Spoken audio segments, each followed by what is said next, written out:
Pandemi COVID-19 yang melanda tanah air tidak lantas membuat para pejabat publik memiliki rasa kepekaan yang tinggi. Pasalnya banyak anggaran daerah yang kerap dihambur-hamburkan untuk menunjang fasilitas mewah para pejabat, mulai dari mobil dinas kepala daerah bernilai miliaran rupiah, baju dinas bermerek anggota dewan, hingga pembangunan rumah dinas bupati yang angkanya fantastis.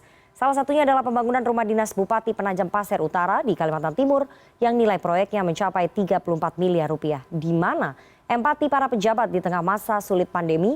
Untuk mengulasnya kita sudah terhubung melalui sambungan Zoom dengan Robert Endi Jewang, anggota Ombudsman Republik Indonesia. Selamat sore Pak Robert. Selamat sore Mbak Rifana. Oke, sayang sekali kami sudah berupaya untuk menghubungi dan juga mengundang Bupati Penajam Pasir Utara Abdul Ghafur Masud, tapi sampai detik terakhir sampai kita berdiskusi dan berdialog di sini Pak Bupati yang semalam sampai tadi pagi sudah mengiyakan, mengkonfirmasi, tiba-tiba tidak mengangkat telepon dari kami. Semoga beliau sehat selalu. Saya ingin langsung bertanya kepada Ombudsman, kepada Pak Robert.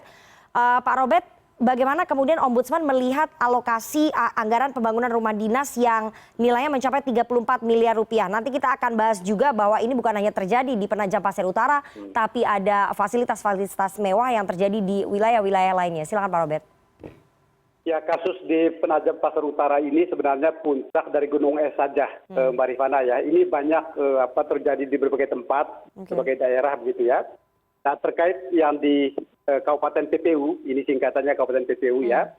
Ini memang harus dilihat dari dua sisi. Pertama, saya ingin mengatakan dulu secara normatif, memang peraturan pemerintah 109 tahun 2000 itu mengatur tentang hak bupati atau wakil bupati ya dalam kasus ini untuk mendapatkan rumah jabatan dan juga fasilitas yang lain begitu. Dan juga secara faktual, saya kebetulan beberapa kali ke sana, memang juga agak aneh karena kabupaten ini sudah hampir 20 tahun, pemekaran tahun 2002 gitu, belum juga punya rumah jabatan. Jadi ini memang kondisi faktual sekaligus juga ketentuan normatif, itu saya kira sampai di situ tidak masalah. Yang jadi masalah kemudian adalah tentu soal nilainya yang sangat fantastis 34 miliar itu pun belum selesai juga. Ya, masih ada tambahan-tambahan di luar itu nanti. Tetapi konteks besar yang saya kira sebagai seorang kepala daerah ya, bupati itu adalah pemimpin yang mestinya punya sensitivitas terhadap situasi yang sedang kita hadapi hari ini. Disitulah batu uji kepemimpinan dia untuk misalnya melihat apakah agenda-agenda besar lain itu sudah terpenuhi atau tidak. Misalnya, Ombudsman baru menyelesaikan investigasi atas takrasa sendiri atau investigasi atas inisiatif sendiri di kabupaten ini terkait dengan pembangunan rumah ini dan khususnya kemudian kaitan ke biaya-biaya yang lain. Misalnya gini, hingga hari ini kabupaten ini masih menunggak pembayaran atas insentif tenaga kesehatan dan juga honor bagi vaksinator. Catatan kami menunjukkan bahwa sejak Agustus tahun lalu, jadi sudah hampir setahun ini tunggakan itu belum terbayarkan. Jumlahnya juga cukup besar gitu ya. Dan dalam kacamata Ombudsman ini kemudian dianggap sebagai maladministrasi karena ada penundaan berlarut terhadap kewajiban dari Pemda dari Kabupaten PPU untuk membayarkan insentif terhadap nakes dan honorarium untuk vaksinator dan bahkan juga tunggakan terhadap tambahan penghasilan bagi PNS. Coba saja misalnya melihat komentar publik dan para pegawai yang ada di YouTube sebuah televisi merespon pernyataan bupati gitu. Jadi saya kira boleh saja kemudian bupati akan memberikan argumentasi apologetik di mana itu bukan kewajiban dan jumlahnya juga tidak sefantastis yang diduga. Tapi kan tetap saja substansi kasusnya adalah bahwa satu sisi ada ironi bangun rumah yang sangat mewah, tapi pada sisi lain kita kurang memperhatikan garda depan penanganan atau penanggulangan COVID ini, di mana tenaga kesehatan itu merupakan elemen yang sangat kunci, yang sangat krusial, dan kita kurang memperhatikan sisi itu. Itu terjadi di PPU dan juga di daerah-daerah lain, Pak Rifana. Oke, Pak Robert, kemudian Anda mengatakan ada potensi maladministrasi di situ ya. Selain potensi maladministrasi, apakah kemudian pengalokasian anggaran yang sangat besar untuk pembangunan rumah dinas ini juga ada potensi celah korupsinya?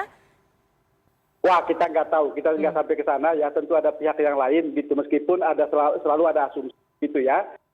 Modus di banyak daerah, bukan di PTU ya. Saya tidak bicara PTU secara umum. Modus di banyak daerah adalah biasanya dibuat program-program atau proyek-proyek berskala besar gitu, dan semakin besar suatu proyek itu makin besar celah.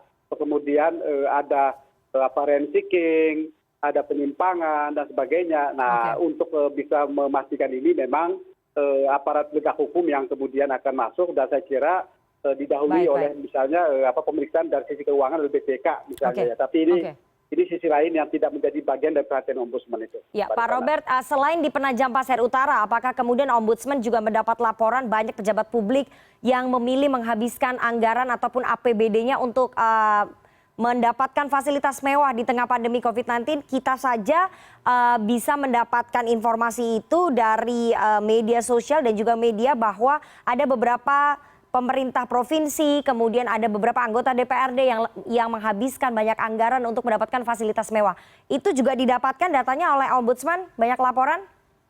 Ya, saya kira tanpa harus bekerja secara khusus untuk menginvestigasi ini, kita semua bisa dengan kasat mata bisa melihat ya, Mbak Rifana ya, misalnya di Provinsi Sumatera Barat, pengadaan mobil dinas, kemudian di Kota Tangerang, kita saja ini, kemudian juga daerah-daerah lain, saya kira ini seperti yang tadi saya sampaikan, ini hanya puncak dari gunung es yang merupakan fenomena umum di banyak daerah yang saya kira kalau itu terjadi selama ini mungkin kita masih dan terkutip masih sekedar bisa mengelus dada.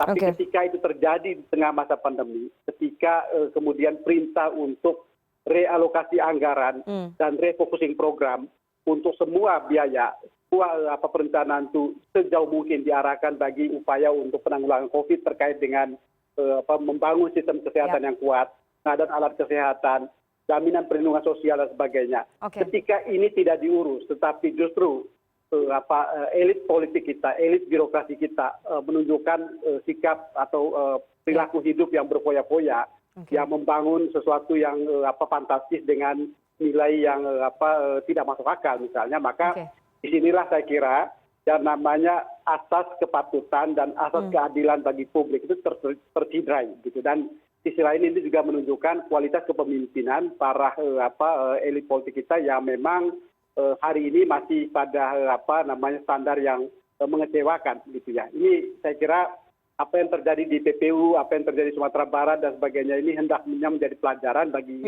para pemimpin kita, bahwa waktu uji kepemimpinan itulah pada sikap otentik dia untuk bisa melihat dan merasakan soal penderitaan masyarakat, penderitaan rakyat. Pemimpin politik kita itu berasal dari rakyat, dipilih oleh rakyat, maka kemudian memang sensitivitas itu harus benar-benar di atas standar rata-rata gitu.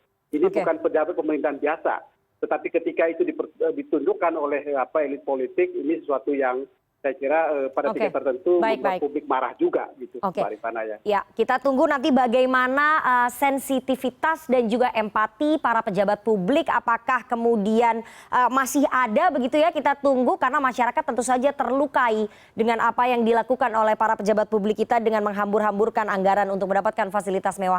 Terima kasih sekali Pak Robert Endi Jaweng, anggota Ombudsman Republik Indonesia, atas waktunya kepada CNN Indonesia Newsroom sore hari ini. Saya selalu Pak Robert. Sama-sama Mbak, salam sehat selalu.